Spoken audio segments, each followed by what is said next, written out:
I wonder if during this time of shelter in place, if your priorities have changed. I know for me, haircuts are no longer a priority.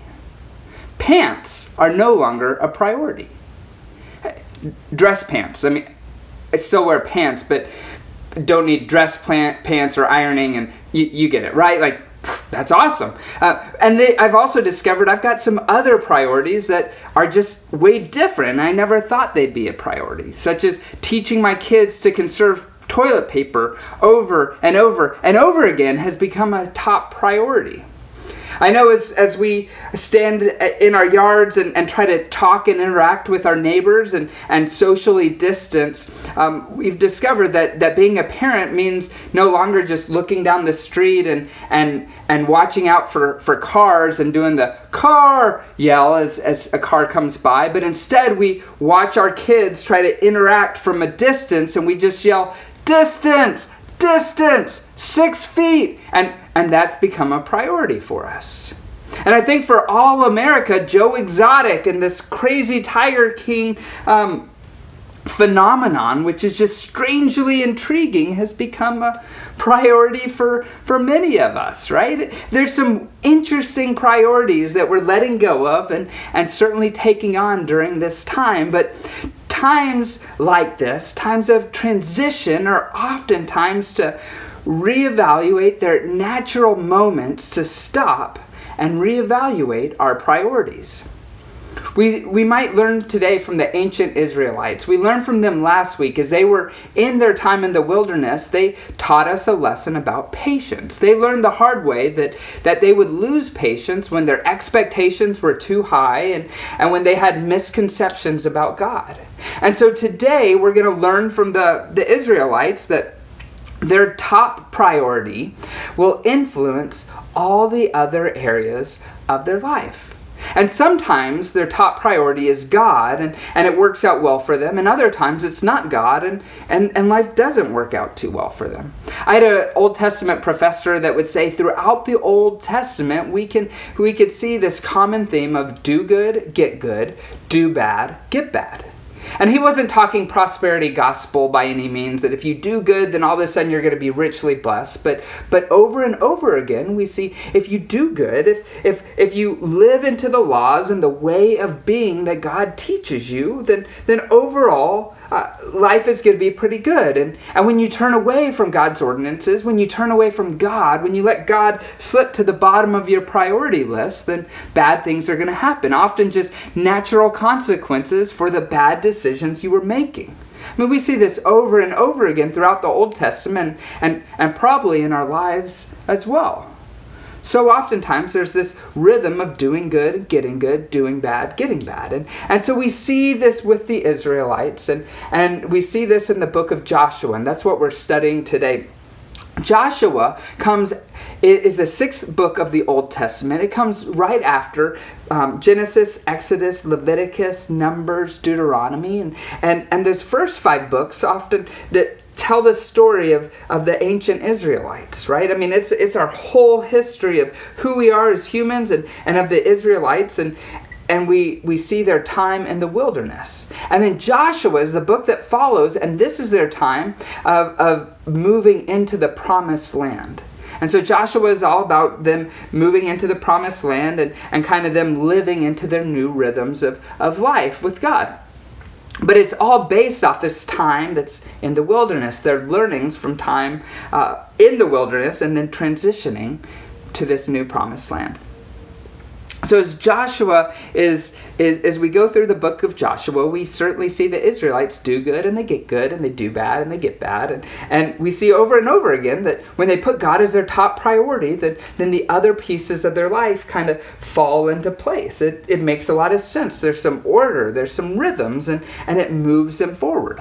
When they slip, then it goes the other direction. And so at the end of Joshua, at the end of Joshua's life, he gathers the leaders of the 12 tribes of Israel and the other important leaders, and he gathers them for this big ceremony. You can imagine Joshua being this old man. He's lived his life. He's led the Israelites into the promised land, and he's preparing to depart from this earth. And so he gathers them together, and as he gets them together, he says, hey, remember that our God has been with us. That our God is the God of our ancestors, and that God led them out of captivity in Egypt and through the wilderness and has led us into this promised land. Remember that. And after he reminds them of God's presence with them, he says these words.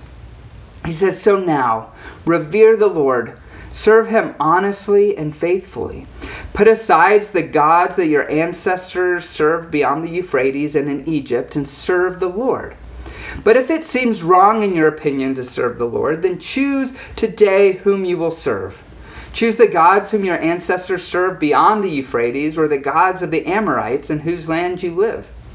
But my family and I will serve the Lord. So Joshua is saying that you can choose, but I'm going to put God as my top priority. And as Joshua invites the people to think through this and say, who's going to be your top priority? The Israelites respond. They go, yeah. We remember that God has been with us. Of course, God has done all these wonderful things. We choose to serve the Lord. And then Joshua kind of calls them and he says, no, you can't. See, you're going to say this, but then you're going to stumble and fall. Serving the Lord is going to be hard. Like, do you really want to make this commitment? And what the Israelites say is yes. It's a resounding yes. We know it's going to be difficult to keep God as our top priority, but we want to do that. And so they have a ceremony to celebrate the Israelites, proclaiming that God is their top priority. During this time of transition, they reevaluate their priorities and choose once again to follow God. And so as they declare God as their top priority, several things happen, and it influences everything else that they do in their life. When they declare that God is the top priority, what they're saying is that we are going to follow the Mosaic laws. See, the Mosaic laws, and especially in Deuteronomy and Leviticus, those were prescriptions on how to live with God as their top priority.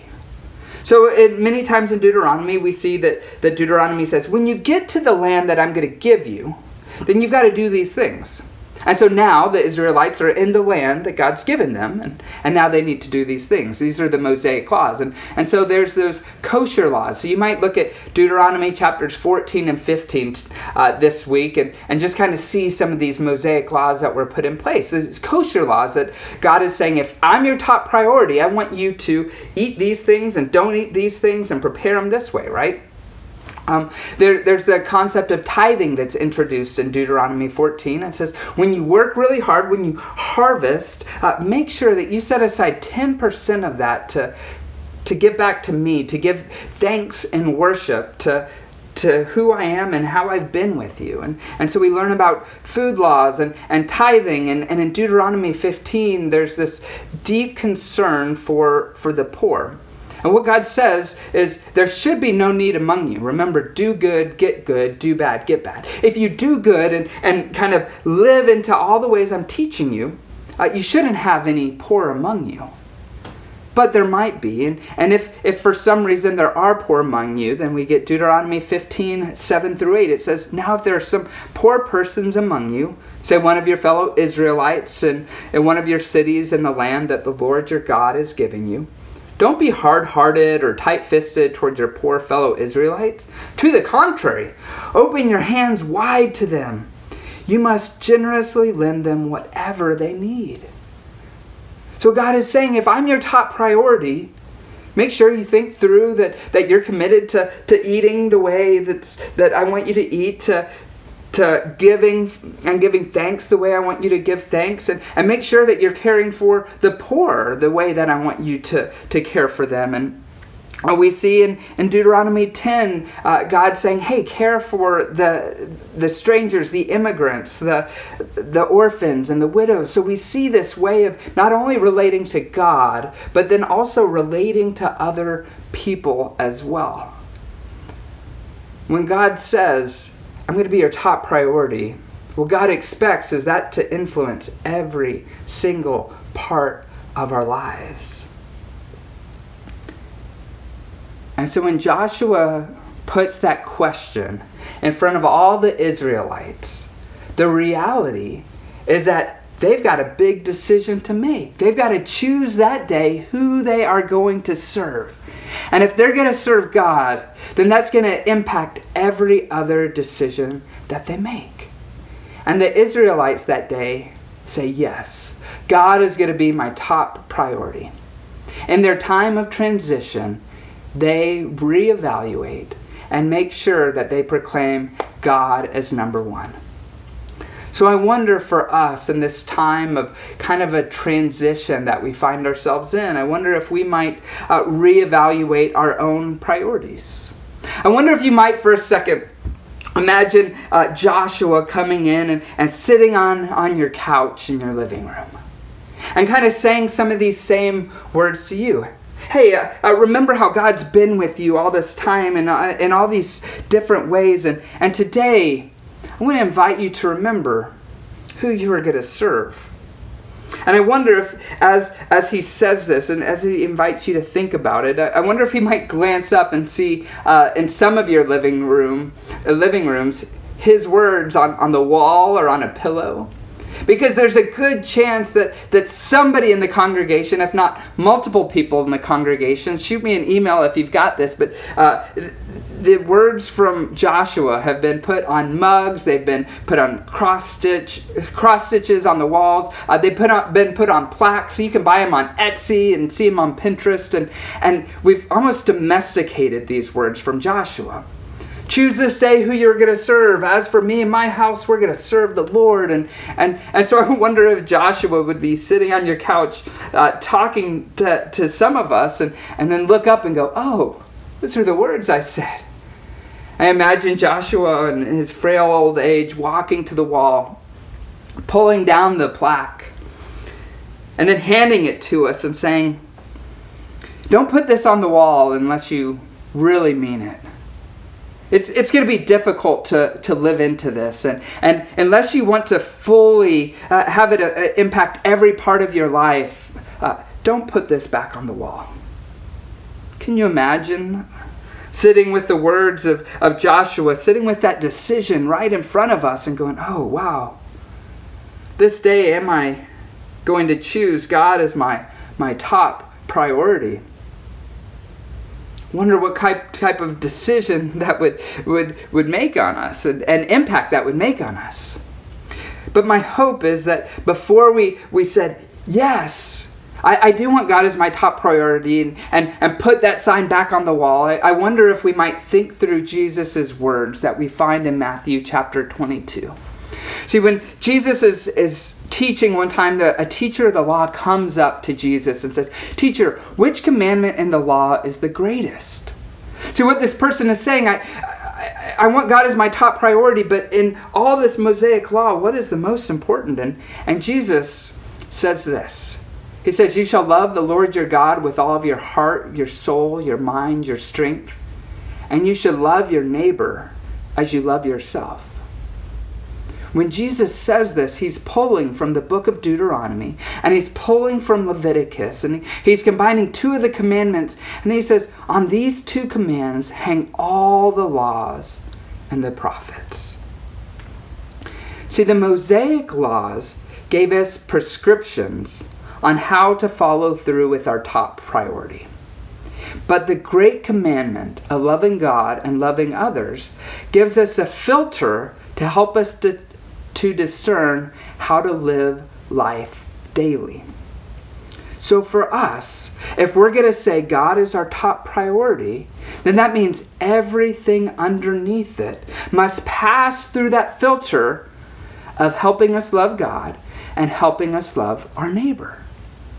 Right? It gets pretty deep in this, and I appreciate the fact that we don't have specific prescriptions anymore, but instead we've got this filter, this kind of guideline to help us. And then we might reevaluate every single aspect of our life if we're going to have God as our top priority. And we might even look back at the Mosaic laws to help us think through it. Right? For the Israelites, their food laws were very important.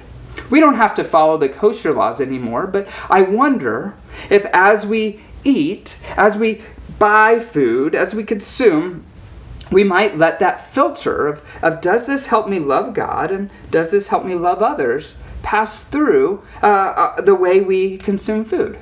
Right? Do we give thanks to God each and every time we consume food? Thank God for the blessing of a meal in front of us? And then you might say, does this meal help me love my neighbor in a deeper way? Was it harvested in an ethical way?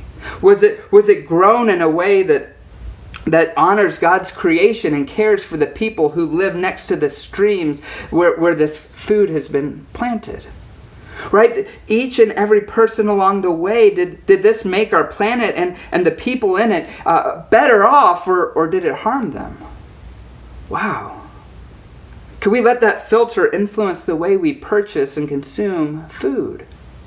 I wonder if that filter might be used in helping us think through the tithe. Does this money that I'm receiving, our hard work, right? We're not harvesting crops anymore with our tithe, but my guess is that we're working and receiving the fruits of our labor in the form of a paycheck. And as we look at that paycheck, I wonder if we might, first of all, give thanks to God for the blessing of a paycheck. Can it help us fall deeper in love with God and maybe deeper in love with our neighbor as well?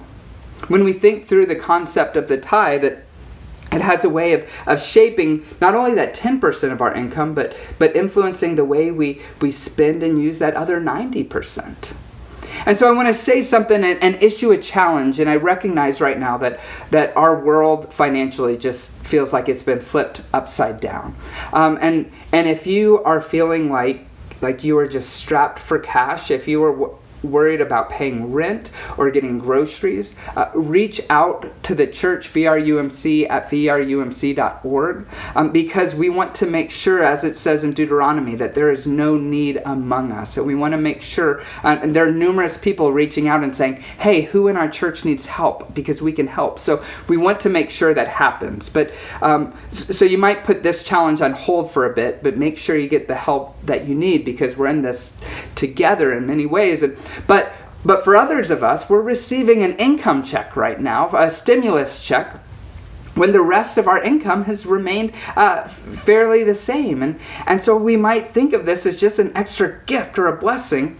And so if you've never tithed before, if you've never given 10% of your income before, my challenge to you is to take your stimulus check and tithe 10%, giving God thanks for all of it, and then saying, all right, this 10%, God, is going back to you.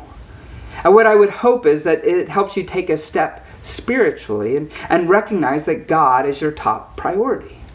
If we can live into this tithe challenge, what it's going to do is move us forward spiritually. And then I also recognize that in many ways it's going to be a big blessing to our church. Right now we're financially in the red, and if we all lived into the tithing challenge, those of us who have the means to do that right now, we would be in the black, and we'd be able to fully live into our mission of building life-giving relationships with God, with each other, and with our community. And so that's my challenge to you as you pray through how you might look at your finances and make sure that God is your top priority, and that you're loving God and loving your neighbor with every penny that we receive and every penny that goes out away from us. But it's not just about food and money, but this filter of loving God and loving others certainly leans into every other area of our lives. Next week, we're going to look at being better together. And we're going to explore how Scripture calls us to care for the poor and the outcasts and the marginalized, and that we are all called to care for one another. And so once again, we could take some of the things that the Israelites learned many, many years ago about food and about being thankful and about caring for those around them, and then think through, if we are going to claim God as number one in our lives, how might the filter of loving God and loving others influence each and everything in our lives? So we've got this sign in front of us, right? These words from Joshua. Maybe Joshua is sitting on our couch watching us, and we're saying, well, Joshua, if I'm going to say that I'm going to serve the Lord, that means that that everything I do is going to be about loving God and loving others. And if we can fully say that, then we can walk back up to the wall and we can put it on and say, yeah, that's my goal. And ultimately what we know is that's a pretty lofty goal. The Israelites over and over again are on this roller coaster. And sometimes they proclaim God as number one, and then other times they fall away from it. And I wonder for us, sometimes we might put that sign on our wall and we're going to claim God as number one, and then we might kind of move away from it just like the Israelites did. But our invitation each and every day is to move back to that, to evaluate our priorities and to ask ourselves, are we truly living as if God is number one? And if so, we will be blessing the full world around us. Amen.